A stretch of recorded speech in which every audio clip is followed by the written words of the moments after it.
Hey everyone, thanks for checking out the first video on the channel. The deck we'll be covering today is my personal build of Nath of the Gilt-Leaf. Nath is a 3 black-green legendary elf warrior that says at the beginning of your upkeep, you may have target opponent discard a card at random. Whenever an opponent discards a card, you may create a 1/1 elf warrior token. This deck is able to go really wide, really fast. Top categories I focused on when building this deck were elf tribal, mana ramp, discard abilities, as well as tutors.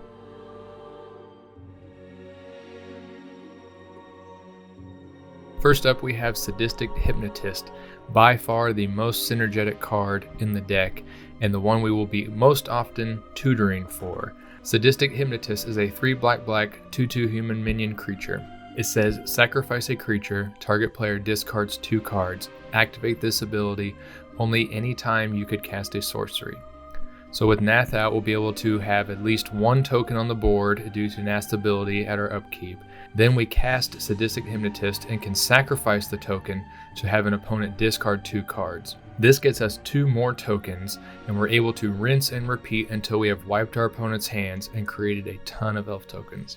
For the mana dorks, we have the traditional 1/1 elves, Elvish Mystic, Llanowar Elves, and Finehorn Elves. These allow us to get ahead in the early game on our mana and hopefully be able to cast Nath as soon as possible.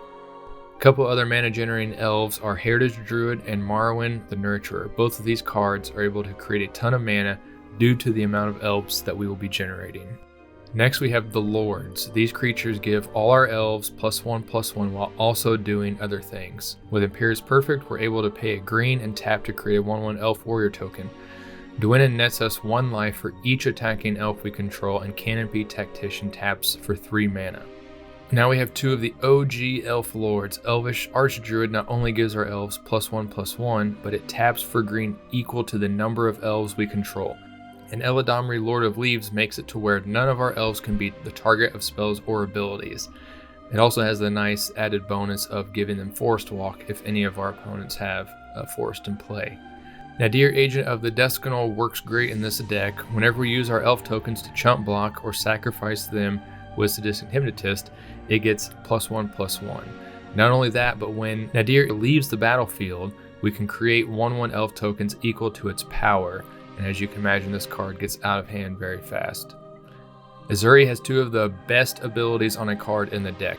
We get regeneration of another elf for just 1 green mana, and for 2 green, all our elves get +3/+3 and trample. So those 1/1 tokens we are creating are now 4/4s, which are a lot harder for our opponents to deal with. And what elf deck would be complete without a Timberwatch elf? When we tap Timberwatch, it gives the target creature +X/+X till end of turn, equal to the number of elves on the battlefield. So if your opponents have elves out, that only makes our target creature even bigger. And the great thing about Timberwatch is when we tap him in response to blockers being declared, we can select one of our unblocked creatures, ensuring that it gets in for the full amount of damage. And sometimes this can be game ending for an opponent. Next up we have Well-Wisher that taps and gives us 1 life for each elf in play. Again, even if our opponents have elves in play, we gain the life. Tapping Well-Wisher every turn generates a ton of life throughout the game. Poison Tip Archer is one of my favorite elves in the deck. It's a pseudo-aristocrat card when combined with Sadistic Hypnotist. We're able to ping our opponents for 1 life each time another creature dies, and this includes our opponent's creatures. Shaman of the Pack, when played at the right time, can often kill an opponent upon entering the battlefield. When it enters, target opponent loses life equal to the number of elves we control. I've had this card knock out several opponents and a few times just outright win the game. Fierce Empath and Elvish Harbinger are our 2 creatures that also tutor. We want to make sure that we're able to play what we want when we want, and these 2 creatures make that possible while still being elves. Now on to some of the non-elf creatures. Seedborn Muse allows us to swing with all of our tokens and then be able to untap everything and have blockers. Rankle, Master of Pranks, is a great include in the deck. It has flying and haste, and it is difficult for our opponents to deal with because of that. While it has 3 modes to choose from upon dealing damage to an opponent, I often only use the first one. Yes, we have to discard as well, but the added value of netting a handful of tokens is a plus. And Lisette Dean of the Root is able to put a ton of 1/1 counters on our creatures upon life gaining events. However, Lisette's triggered ability is only able to be paid one time per life gain event, so we can't pay 5, 6, 7 into it unless we have that many life gaining events. So how can we take advantage of this and all the mana that we've generated up to this point? Well, Veto, Thorn of the Dusk Rose is our answer to that. Veto says whenever you gain life, target opponent loses that much life, and if we pay 3 black, all our creatures gain lifelink until the end of turn. So with that, paired with Lisette's ability, we're able to pay for every creature that we attack with that has a life gain, thus netting 1/1 counters per creature. Sir Conrad also deals 1 damage when another creature dies, or in our case, anytime an opponent discards a creature card to our Nath ability. And for the game enders, we have Vorinclex, Voice of Hunger, and the all-powerful Craterhoof Behemoth. Vorinclex, Voice of Hunger ramps our mana while forcing our opponents to basically skip a turn if they choose to use mana for anything. I've seen this card cause a lot of problems on the table, so be ready to have a big target on your back once this hits the board. And Craterhoof, well, what is there to say about this card? It's ended more games than probably any other card.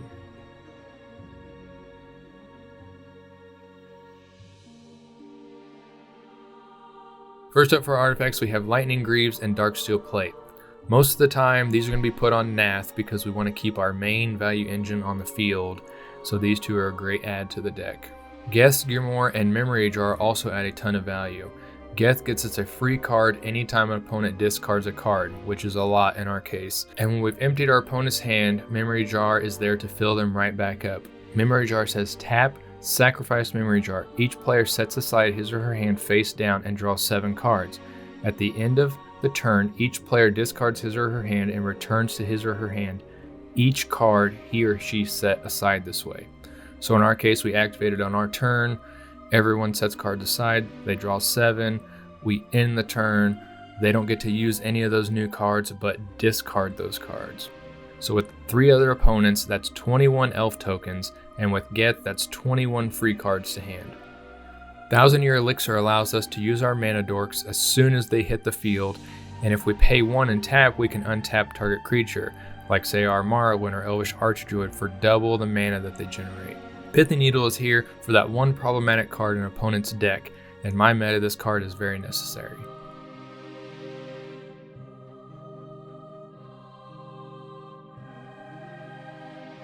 Waste Not generates value on our opponent's discard in several ways. We either get a 2/2 zombie creature token when they discard a creature, black when they discard a land, or we draw a card for every non-creature, non-land card they discard. So be ready to keep track of all the value you generate with this card. Pair this with Memory Jar and this card really shines. Painful Quandary does just that. It makes our opponents decide upon casting a spell to pay 5 life or discard a card. Either way for us it's a win-win. They lose 5 life or we get a token when Nath is on the board, and this also slows down those opponents who want to play a lot of spells during their turn. Death Ritual and Phyrexian Arena are included to make sure our hands stay full.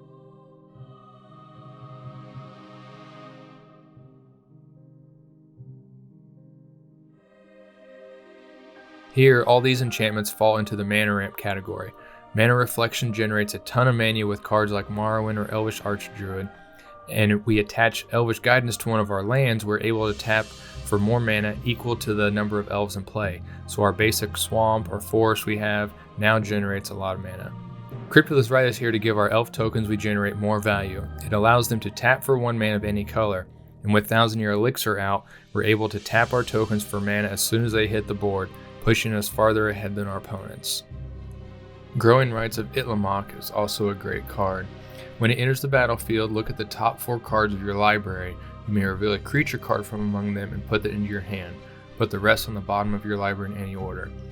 Then it says at the beginning of your end step, if you control 4 or more creatures, transform Growing Rites.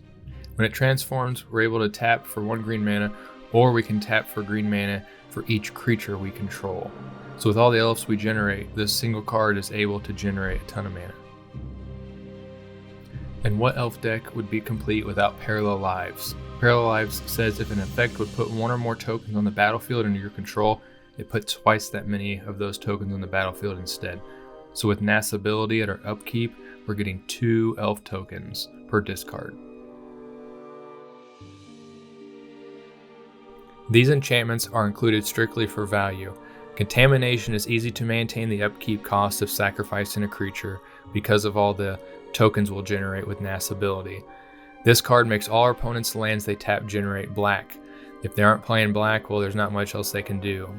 Grave Pact is able to clear the board very quickly. Paired with Sadistic Hypnotist, not only are we emptying our opponent's hands, but we are now clearing their board of all creatures.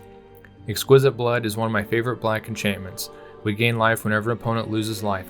Oftentimes in an EDH game, this means we gain life when our opponents attack each other. And when paired with Veto, well, this card ends games very quickly. Beastmaster Ascension gives our creatures +5/+5 if we attack with 7 or more creatures. I usually play this card when I'm attacking with 7 tokens, which can happen very early in the game, and this turns them from 1/1s into 6/6s.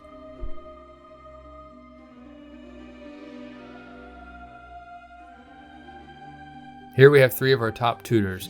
We want to make sure we have what we need when we need it, so these are a huge value in the deck.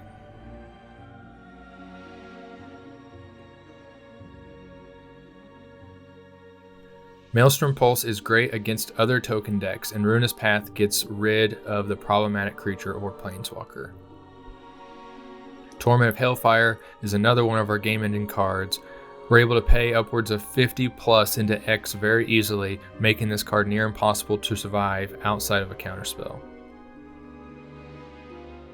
Again, Sanguinate is another game-winning card whose X cost we can pay large amounts of mana into. Triumph of the Hordes is the staple in token decks, and for good reason. I've seen this card cause opponents to scoop upon casting. Reviving Melody is here to bring back that necessary creature and or enchantment. We're able to pick one or both, and more often than not, we're bringing back 2 cards from our graveyard to our hand, so this card adds a lot of value.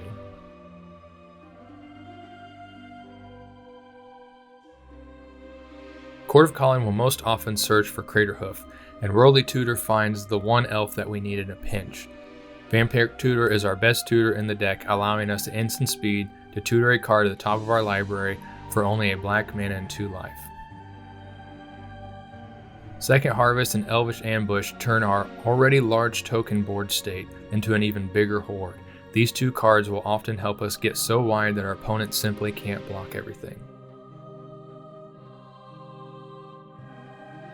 Now onto the target removal of the deck.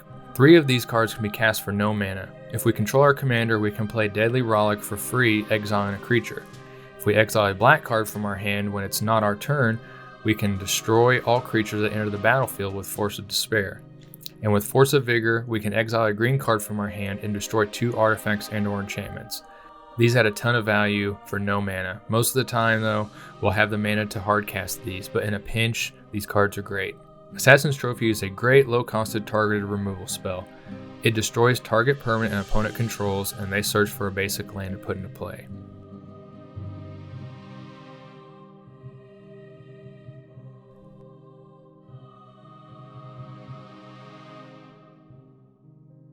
The lands in this deck are pretty standard, so I won't spend so much time discussing them, but feel free to pause and read them if you'd like.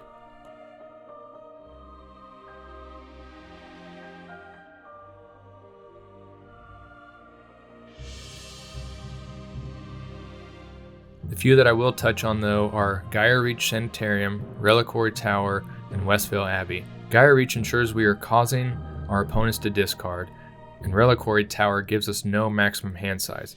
Remember, with Guest Gamor, we're going to be drawing a lot of cards.